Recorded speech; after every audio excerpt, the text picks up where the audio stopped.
இனிமே கண்ணை மூடிட்டு கடலை எண்ணெய் வாங்கலாம். ஏன்னா மந்த்ரா கடலை எண்ணெய் இதயத்தின் தயாரிப்பு. வறுக்க பொரிக்க ஏன் எல்லா சமையலுக்கும் மந்த்ரா தான். மந்த்ரா கடலை எண்ணெய், அபார ருசி, ஆரோக்கியமான உடல் நலம். ரொம்ப டயர்டா இருக்கு. இயற்கையான டேட்ஸ், பாதாம், பிஸ்தா, கேஷு அண்ட் ஹனி கொண்டு தயாரிக்கப்பட்ட லயன் டேட் நட் பைட்ஸ். எந்த சமையலும் ருசி தேடும் ரகசியம். 20 ரூபாய்.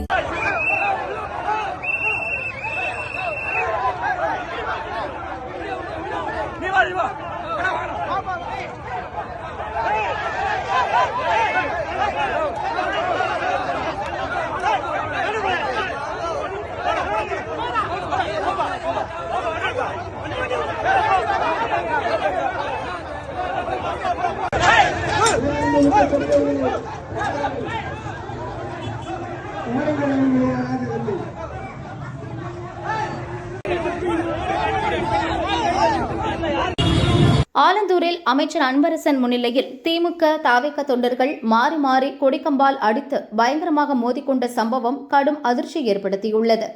நேற்று மாலை பிரச்சாரம் ஓய இருந்த நேரத்தில் ஆலந்தூர் சௌரி தெருவில் ஒரே நேரத்தில் திமுக வேட்பாளர் அன்பரசன், தாவேக வேட்பாளர் ஹரிஸ் பிரச்சாரம் செய்தனர். அப்போது இரண்டு கட்சிகளை சேர்ந்தவர்களும் தங்கள் கட்சி பெயரை சொல்லி கோஷம் போட்டனர். இதில் மோதல் வெடித்தது. இரண்டு தரப்பினரும் வேட்பாளர்கள் முன்னிலையில் பயங்கர சண்டையிட்டனர். கையில் வைத்திருந்த கொடி கம்புகளை வைத்து ஒருவர் மாறி அடித்துக் கொண்டனர். அந்த இடமே கலைபரமாக காட்சியளித்தது. போலீசாரும் மற்ற நிர்வாகிகளும் அவர்களை பிரித்து விட்டனர். இருதரப்பினரும் பரங்கிமலை போலீசில் புகார் செய்தனர். வீடியோ அடிப்படையில் போலீசார் விசாரிக்கின்றனர். தாவேக கட்சியினர் எங்களை பயங்கரமாக கலாய்த்தனர், வேட்பாளரை வெறுப்பேற்றினர், இதுதான் மோதலுக்கு வழிவகுத்தது என்று திமுக நிர்வாகிகள் கூறினர். விஜய் கட்சியை சேர்ந்த நண்பர்கள் தேவையில்லாமல் வருகின்ற ஊர்வலத்தை தடுத்து நிறுத்தி உள்ளாரே வருகின்றவர்களை கலாய்க்கின்ற வகையில் தகராறு செய்கின்ற விதத்தில் அவர்கள் நடந்து கொண்டார்கள்.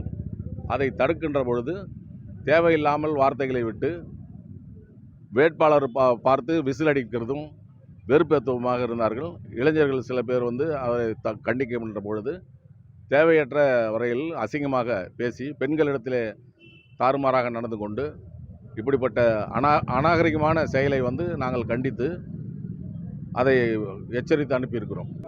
நாங்கள் ஜனநாயக முறைப்படி தேர்தலை சந்திக்க தயாராக இருக்கின்றவர்கள். இந்த மாதிரி கலவரங்களை எல்லாம் நாங்கள் எப்பவுமே ஈடுபட மாட்டோம். ஆனால் அவங்க சொல்லும்போது என்ன சொல்கிறாங்கன்னா, முதல்ல நீங்கள் தான் அடித்ததாகவும் அதனால் 4 பேர் காயம் ஏற்பட்டதாகவும். பெண்களிடத்தில் அத்துமீறி நடந்ததுனாலும் பெண்கள் தான் அடிக்கிறாங்க. அதை பார்த்து நம்ம ஆளுங்க கேட்குறானுங்க, அவ்வளோதான். யார் அடித்தாங்கலாம் எங்களுக்கு தெரியாது. அவனுங்களுக்குள்ளே அடிச்சுன்னு பானுங்க. யாருமே உள்ளூர்காரங்களே கிடையாது, எல்லாம் வெளியூர்லேருந்து வந்தவனுங்க தான்.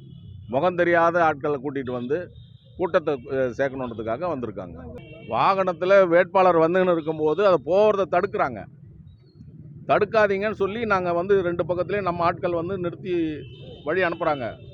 அதில் அவனுங்க வச்சிருக்கிற கொம்பை எடுத்துகிட்டு அடிக்கிறானுங்க. தாவேக வேட்பாளர் ஹரிஸ் தந்தை கூறுகையில், திமுகவினர் திட்டமிட்டு தாக்கினர், ஒதுங்கி போனவர்களை பைப்பால் அடித்தனர், வீடியோ ஆதாரம் இருக்கிறது என்றார்.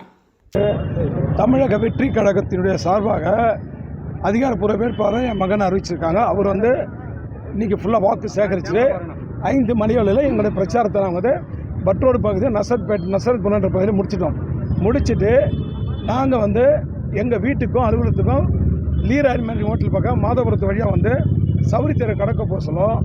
பாதி பேர் சௌரித்தெரு கடந்து கொத்தவால் தெரு வழியாக போயிட்டாங்க. மீதி பாதி பேர் வேட்பாளர்கள் தடுத்து நிறுத்திட்டோம். ஏன்னா அப்போ 5:45 மணிக்கு திமுகவுடைய ஊர்வலம் வருது. வந்த உடனே சரி வேண்டாம், அவங்க போனதுக்கப்புறம் போகலாம் நிறுத்திட்டோம். அந்த வழியாக வந்தவங்க எல்லாருமே என்ன பண்ணாங்கன்னா, அந்த கொடியை கம்பு காத்து பைப்பை மடக்கிட்டு இங்கே எங்களுடைய தாவாக்கையோட தோழர்களை பைப்பால் அடிக்க வந்தாங்க. அப்போ நான் சொன்னேன், தம்பி அதெல்லாம் வேணாம், இந்த தகராறுன்றது வேணாம், நீங்கள் போயிடுங்க, நான் அமைதியான முறையில் நிற்கிறோம். திருப்பி என் பக்கத்தில் தம்பியை போட்டு பைப்பில் படைச்சேன். நான் இழுக்க சொல்ல அந்த பைப் என் மேலே பட்டது. அதுக்கப்புறம் நான் சொல்லிட்டேன் வேண்டாம், அவங்க போயிடறாங்க. திருப்பி எங்கள் ஆளுங்களை இழுத்து போட்டு அடின்னு அடிக்கிறாங்க. போட்டு அந்த பைப்பை அந்த வீடியோவில் பாருங்கள், ஃபுல்லாக வீடியோ ரெக்கார்ட் இருக்குது. பைப்பில் போட்டு அடிக்கிறது, ஒரு பையனை போட்டு செயின் அறுத்துட்டாங்க, அந்த வெள்ளி செயின் அறுத்துட்டாங்க, ஒரு பையனை ஷோல்டரில் போட்டு அடி அடிச்சிட்டாங்க. இந்த மாதிரி அராஜகம் பண்ணுறதுனால எங்கள் பயம் நாங்கள் என்ன பண்ணோன்னா, எங்கள் தலைவர் சொன்னது, தமிழக வெற்றி கழக தலைவர் தளபதி சொன்னது நீங்கள் அமைதியான வழியில் போங்க, அவங்க எதுவும் செய்ய தயார், நம்ம அமைதியை மட்டும் தேர்தல் மட்டும் நோக்கி நம்ம போவோம். எந்த விதமான அசம்பாவிதத்துக்கு இடம் கொடுக்கலாம். நாங்கள் அமைதியான முறையில் வந்துட்டு காவல்துறையிட்ட நீதி கேட்டு வந்திருக்கோம். அவ்வளோதான். எத்தனை பேருக்கு இப்போ காயம் ஏற்பட்டிருக்கு? 4 பேருக்கு நிலைமையில இருக்காங்க? 4 பேர் ஹாஸ்பிட்டல் அனுப்பிச்சிருக்கேன் சார்.